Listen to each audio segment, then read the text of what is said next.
تا تسنگ پتہ چدا آیت خود بداسی کرو اس پہ بھی تم فخر کرتے ہو کہ جیسے سامے میں ہمارے اس سلسلے سے ہم نے سیکھا ہے تو تفتازانی کو بچا، تو تبری کو بچا، تم اسی چیز میں لگے رہو۔ ہر اس بزرگ کو غلطی پر مانتا ہوں ببانگ دہل، چاہے وہ میرا بڑا ہو یا چھوٹا۔ کسی نے کہا صحابی باطل ہے تو یہ باطل ہے۔ سید نور زمان نقشبندی شاذلی کے لیٹسٹ بیان سننے کے لیے سید نور زمان نقشبندی شاذلی چینل کو سبسکرائب کریں۔ ان میں کیا فرق ہے؟ یہ تمہارے مشائخ جب بخاری تمہیں پڑھا رہے ہوتے ہیں، پھر زنجیری تفسیر جب تم کرتے ہو، میں درس نظامی ہے اس کا انکار نہیں کر رہا، میں تمہارے جو عکاسیاں اس کی بات کر رہا ہوں۔ زنجیری جب کر رہے ہوتے ہو تو جب کبھی محذوف لاؤ گے کبھی وہ لاؤ گے تو کہتے ہیں اگر یہ ہوتا تو یہ آیت ایسے ہوتی۔ کیا کہتے ہیں؟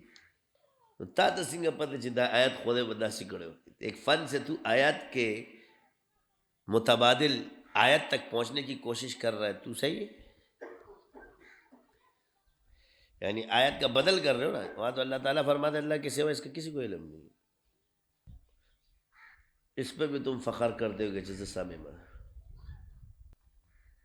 پھر کہتے ہیں نقشبندی اللہ کا شکر ہے ہمیں اللہ نے اس چیز سے بچایا ہوا ہے۔ ہمارے اس سلسلے سے ہم نے سیکھا ہے، اور اس سلسلے نے ہمیں ان چیزوں سے بچا لیا اللہ نے اس کی برکت سے۔ ہم اس چیز کو جانتے ہیں کہ جو مدرسے سے باہر نہ نکلا ہو وہ امیر معاویہ کا فیصلہ کیسے کر سکتا ہے جس نے 64 لاکھ مربع میل پہ حکمرانی کی ہو؟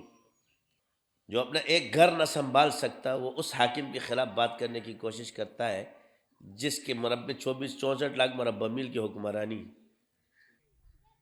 تیرے مورخ ہمارے بڑے بڑے جتنے بھی ان تک پہنچ سکتے ہیں؟ تو تفتازانی کو بچا، تو تبری کو بچا، تم اسی چیز میں لگے رہو۔ ہم ان ستاروں کو لے کے چلتے ہیں اور اسی کے سائے میں چلتے رہیں گے۔ ہر اس بزرگ کو غلطی پر مانتا ہوں ببانگ دہل، چاہے وہ میرا بڑا ہو یا چھوٹا، جس نے کسی صحابی کے بارے میں کلام کیا، کھل کے بول رہا ہوں۔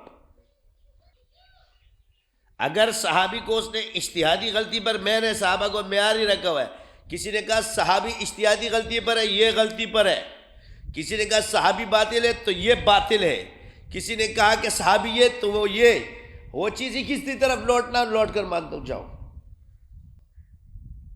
معیار کا مطلب یہ ہوتا ہے، سمجھتے ہو، کہ اس کے بارے میں جو تم بات کرو تم پر لوٹے۔